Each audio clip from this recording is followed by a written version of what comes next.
നമസ്കാരം. നിങ്ങൾ മടിയനല്ല. You are not lazy.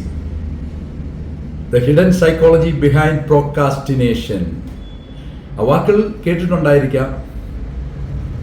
പലരും മടിയാണ് പ്രോക്രാസ്റ്റിനേഷൻ എന്ന് വിശ്വസിക്കുന്നു. എങ്കിൽ തീർച്ചയായും മടിയല്ല, ലേസിനെസ് അല്ല പ്രോക്രാസ്റ്റിനേഷൻ.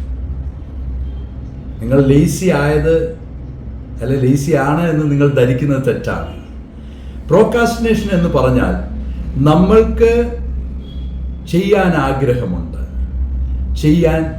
ചെയ്യേണ്ട കാര്യങ്ങൾ ചില പ്രത്യേക സാഹചര്യങ്ങൾ അല്ലെ ചില പ്രത്യേകമായ ഉള്ളിലെ ചില ചിന്തകൾ കാരണം മാറ്റിവെക്കുന്ന അവസ്ഥ. ചെയ്യേണ്ട കാര്യങ്ങൾ ചെയ്യാതിരിക്കുമ്പോഴും അത് ചെയ്യാൻ താല്പര്യമില്ലാത്തപ്പോഴുമാണ് അതിനെ മടി എന്ന് പറയുന്നത്. പ്രോക്രാസ്റ്റിനേഷൻ എന്ന് പറഞ്ഞാൽ ചെയ്യാൻ ആഗ്രഹമുണ്ട്, പക്ഷെ ചെയ്യേണ്ട കാര്യങ്ങൾ ചില പ്രശ്നങ്ങൾ കാരണം മാറ്റിവെക്കുന്നു. എന്നാൽ അത് ചെയ്യാതിരിക്കുമ്പോൾ കുറ്റബോധവും വരുന്നു. രണ്ടും തമ്മിൽ ശരിക്കും വ്യത്യാസമുണ്ട്. പലപ്പോഴും നമുക്ക് മടിയാണ് അല്ലെ മറ്റുള്ളവർ നമ്മളെ മടിയനെന്ന് പറഞ്ഞ് മുദ്ര കുത്തുമ്പോൾ യഥാർത്ഥ പ്രശ്നം ഇതാണ്. ഇവിടെ നമ്മൾ മനസ്സിലാക്കേണ്ട ഒരു കാര്യം, നമ്മൾ എന്തുകൊണ്ട് ഈ ഒരു അവസ്ഥയിലേക്ക് പോകുന്നു. ഒന്ന്, അതിന് ഏറ്റവും പ്രധാനപ്പെട്ട കാരണം, നമുക്ക് എന്ത് കാര്യം ചെയ്താലും പെർഫെക്ഷൻ വേണം എന്നൊരു ചിന്തയുണ്ടെങ്കിൽ നമുക്ക് പല കാര്യങ്ങളും ചെയ്യാൻ തോന്നില്ല. ഞാനിത് ചെയ്താൽ എനിക്ക് പൂർണ്ണത എത്തണം, പൂർണ്ണത എത്തിയാലേ ഞാൻ ചെയ്യൂ എന്ന് പറഞ്ഞ് ഒത്തിരി കാര്യങ്ങൾ മാറ്റിവെക്കുന്ന ആളുകളുണ്ട്. അത് ഈ ഒരു അവസ്ഥയാണ് അതിന് കാരണം. അപ്പം തീർച്ചയായിട്ടും പെർഫെക്ഷൻ അല്ല നോക്കേണ്ടത്, പ്രോഗ്രസ് ആണ് നോക്കേണ്ടത്. നമ്മുടെ ജീവിതത്തിൽ പെർഫെക്ഷൻ നോക്കിപ്പോയാൽ നമുക്ക് ഒന്നും ചെയ്യാൻ പറ്റില്ല. നമുക്ക് ചെയ്യാൻ പറ്റുന്ന ഭംഗിയായിട്ട് ചെയ്യുക. അത് പെർഫെക്ഷൻ ഉണ്ടെങ്കിലും ഇല്ലേലും അത് പൂർത്തിയാക്കാൻ വേണ്ടി ഒരു സമയം കളയാതിരിക്കുക. രണ്ടാമത്, കൊച്ചിലെ മുതൽ നമ്മുടെ ഉള്ളിൽ കിടക്കുന്ന ഭയം, ഏതെങ്കിലും കാര്യങ്ങൾ ചെയ്യാൻ പറ്റുമോ പറ്റില്ലേ എന്നുള്ള ആ ഭയം, അത് നമ്മളെയും കൊണ്ട്, ആ ചൈൽഡ്ഹുഡ് കണ്ടീഷനിങ് നമ്മളെയും കൊണ്ട് തീർച്ചയായിട്ടും ഒരു കാര്യവും ചെയ്യാൻ സമ്മതിക്കാറില്ല. ഇങ്ങനെ പ്രശ്നമുള്ളവർക്കും കാര്യങ്ങൾ ചെയ്യുവാൻ വളരെ മടിയായിരിക്കും. പക്ഷെ അവർ അതിനെ തെറ്റിദ്ധരിക്കുന്നത് ഞങ്ങളൊരു മടിയനാണ് എന്ന് വിചാരിച്ചാണ്.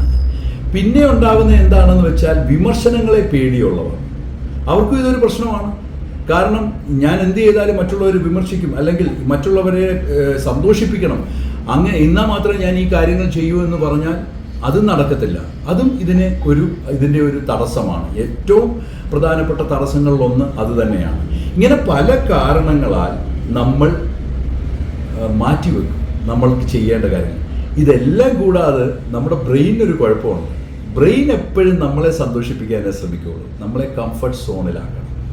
എന്ന് വെച്ചാൽ നമ്മൾ ഒത്തിരി സ്ട്രെസ്സോ സ്ട്രെയിനോ എടുത്ത് നമ്മളിത്, അപ്പം ഒരു ബ്രെയിനിൻ്റെ സപ്പോർട്ട് നമുക്ക് ഈ കാര്യത്തിൽ കിട്ടത്തില്ല. അത് നിങ്ങൾ ചെയ്തില്ലേ, ഓക്കെ, നോ പ്രോബ്ലം. എങ്കിൽ നിങ്ങൾ ചെയ്യുകയാണെങ്കിൽ ടെൻഷനും സ്ട്രെസ്സും ഇല്ലാതെ ബ്രെയിനെ ഹാപ്പിയാണ്. അപ്പോൾ തീർച്ചയായിട്ടും നിങ്ങൾ മനസ്സിലാക്കേണ്ട ഒരു കാര്യം, നിങ്ങൾക്ക് മടിയില്ല, പകരം ഈ പ്രോക്രാസ്റ്റിനേഷനാണ് ഇഷ്യൂ. അതിനെ നിങ്ങൾ മനസ്സിലാക്കി നിങ്ങൾക്കിപ്പോൾ ചെയ്യാൻ പറ്റുന്ന ഒരു കാര്യം, ഞാൻ എന്തായാലും ഒന്ന് ചെയ്യുക, വരുന്നിടത്ത് വെച്ച് കാണാം, ഓക്കെ ചെയ്യുക. രണ്ട്, എനിക്ക് പെർഫെക്ഷൻ വേണ്ട, എനിക്ക് പ്രോഗ്രസ് മതി, ഓക്കെ അതും നടക്കട്ടെ.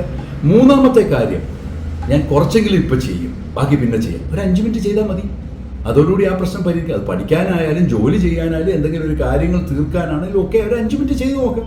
അത് പിന്നീട് അങ്ങ് കണ്ടിന്യൂ ചെയ്യാൻ പറ്റും. അങ്ങനെ തീർച്ചയായും നിങ്ങളുടെ ജീവിതത്തിൽ ഒത്തിരി കാര്യങ്ങൾ ചെയ്യട്ടെ. ഇനി നിങ്ങളെ ആരും മടിയെന്ന് വിളിക്കരുതില്ല, നിങ്ങൾ അതിന് അനുവദിക്കരുത്. നിങ്ങൾ സ്വയം നിങ്ങളെ മടിയെന്ന് വിളിക്കരുത്. നിങ്ങളുടെ ജീവിതത്തിലെ പ്രശ്നങ്ങളെല്ലാം നിങ്ങൾക്ക് മനസ്സിലാക്കി, ഈ ഹിഡൻ സൈക്കോളജിയുടെ മനസ്സിലാക്കി കഴിയുമ്പോൾ, ഇതാണ് ഇതിൻ്റെ കാരണമെന്ന് മനസ്സിലാക്കുമ്പോൾ നമുക്ക് ഭംഗിയായിട്ട് നമ്മുടെ കാര്യങ്ങൾ ചെയ്യാൻ കഴിയും. നിങ്ങൾക്ക് അങ്ങനെ കഴിയട്ടെ എന്ന് ഞാൻ പ്രാർത്ഥിക്കുന്നു. ഞാൻ നിങ്ങളോടൊപ്പം ഉണ്ട്. നിങ്ങൾ എനിക്ക് വേണ്ടി പ്രാർത്ഥിക്കുക. ഞാൻ ഡോക്ടർ ഡഗ്ലസ്. Thank you.